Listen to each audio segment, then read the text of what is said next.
Hey everybody, I'm back with another video. Today we're going to be talking about crystals. Why do I love them?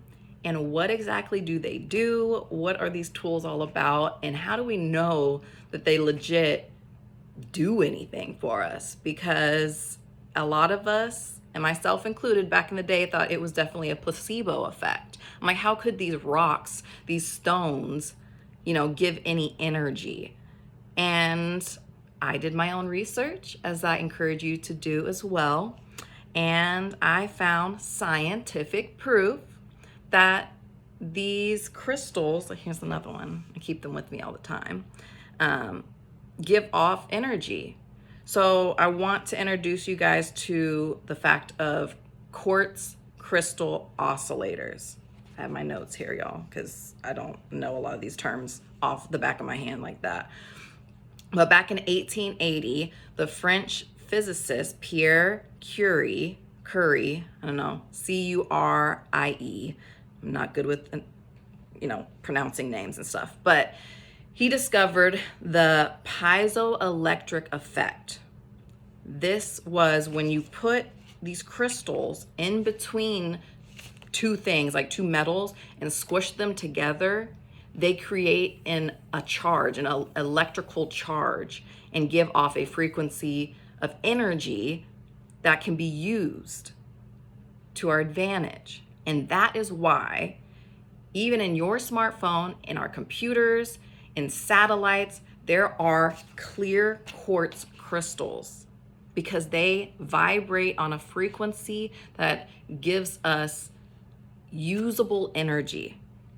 So knowing that, how could we then deny that this energy frequency can't do something for us? Because we're made of energy. What is keeping your heart going right now? There's a frequency, there's a vibrational frequency. I mean, even sound is a frequency. I took some notes on this too. Like the sound of, a dog barking is 40 hertz. So hertz is the measurement of frequency. So H-E-R-T-Z, but you'll always see it as H-Z. So we know this and we don't even think twice about it, but clapping is 2 hertz. The sound of a tornado is 1 to 5 hertz. An ultrasound machine gives between 1 and 20 hertz. And so the earth itself actually vibrates at 7.83 hertz. Keep that in mind, okay? And so a clear quartz crystal on its own vibrates at a 32.76 hertz, just being there. So once you're able to take those and use them, I don't know, there's so many possibilities with it. And we also know that brainwave frequencies they use that as hertz as well. And when you get to certain brainwave frequencies, that's how they can know if you're alive or dead, right? And also it can help promote different feelings and emotions. So like, for example, 13 to 32 hertz gives you more of a focused, alert consciousness, thinking, excitement, engaged in any form of activity. So they can measure that. If somebody were just to see your brainwave frequency and see that measurement, they would know that that's something that you're doing, I guess. So I say all that to say that, y'all, this is real. This isn't just some out there concept or new age concept that these things hold energy in them. Now, some hold more than others. The main ones that they use for electronics are the clear quartz, topaz, and tourmaline. So, but there's so many different types of crystals and stones out there that have different frequencies. And so you can use them to your advantage. And why wouldn't you? Why not, right? So I keep these in my pocket all the time, and I put them in my hand to see how they feel. Like today I have a lot of my green ones representing my heart chakra. But that's why I can go into a crystal store, and this is how I knew it was real for me, is the first few times I ever went into any crystal stores or metaphysical stores, I could physically feel the vibration of the room. You know, I'd either get disoriented if I was imbalanced, or I could physically, it's like when you walk into a room and the air is thick because there's tension in the room between people or something. You know, you walk in, you're like, oh, something doesn't feel right. Like somebody's mad in here or something's, you know, upset energy. That's how it felt when I walked into these metaphysical stores, is I could feel the energy of the items within the store. And the more crystals and high vibrational things that are in the area, the more I can feel it. We all have this capability, but are you open to it? So people will walk into metaphysical stores and say, I don't feel anything. Well, have you opened yourself up to that energy? How in touch are you with your higher self, like we talked about? How susceptible are you to the energies around you? Because you can close yourself off to just about everything in this world. But if you open yourself up, try holding some of these crystals and see what it does for you. You know, and some crystals that work for some people don't work for others.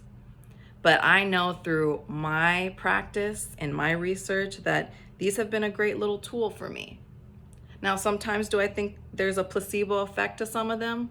For sure. Sometimes for me, just seeing the color of a crystal will then prompt different thoughts in my head. So like with the green always represents the heart for me and matters of the heart.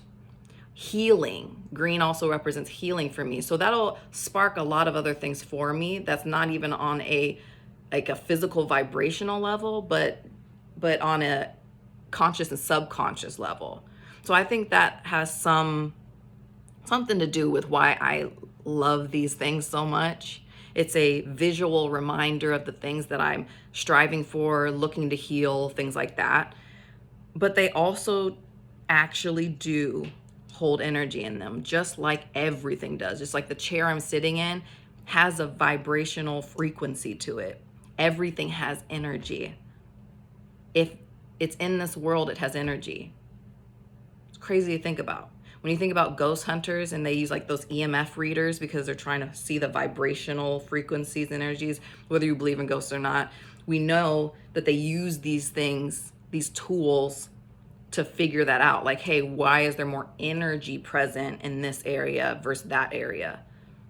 When the people come out to check your meters at your house, they're checking vibrational energies. That's not made up.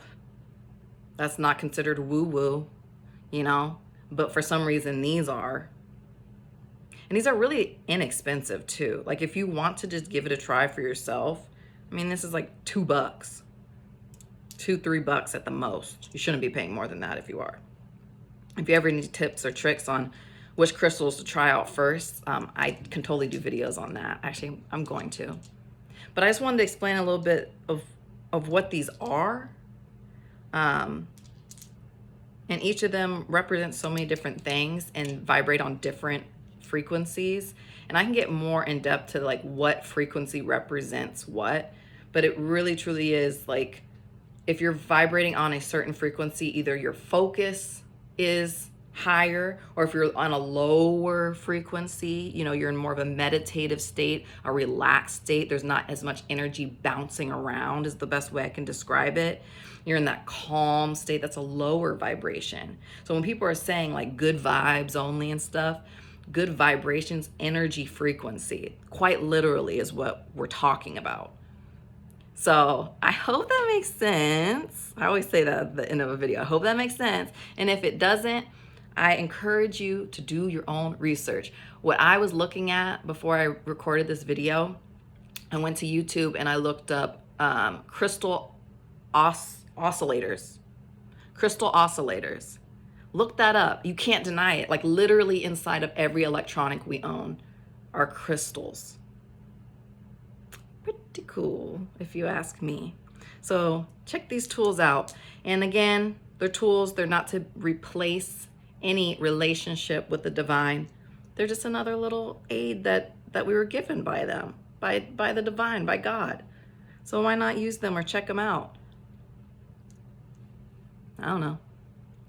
Peace.